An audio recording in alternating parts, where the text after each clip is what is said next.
अस्सलाम वालेकुम दोस्तों, मां यहाँ जाहिद अली थहीम आई तव्हां ॾिसी रहा आहियो Z80 ऑफिशियल यूट्यूब चैनल।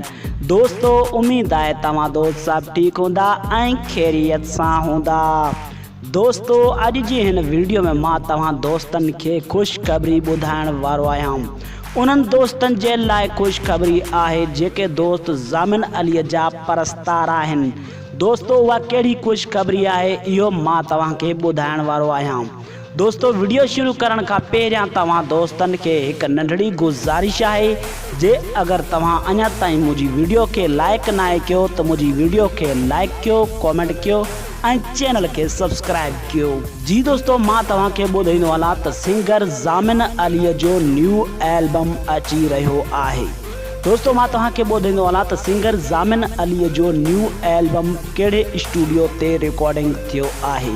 जी दोस्तों मां तव्हांखे ॿुधाईंदो हलां त सिंगर ज़ामिन अलीअ जो न्यू एल्बम जी रिकॉर्डिंग इरफान समो जे स्टूडियो ते थी आहे। दोस्तों मां तव्हांखे ॿुधाईंदो हलां त ही एल्बम कहिड़ी कंपनी में रिलीज़ कयो वेंदो। दोस्तों मां तव्हांखे ॿुधाईंदो हलां त हिन एल्बम में तमामु सिंध जे मशहूर शाइरनि जी पिणु शाइरी आहे ऐं ही एल्बम SR प्रोडक्शन में रिलीज़ कयो वेंदो। दोस्तों उम्मीद कयां थो तव्हांखे ही वीडियो पसंदि आई हूंदी।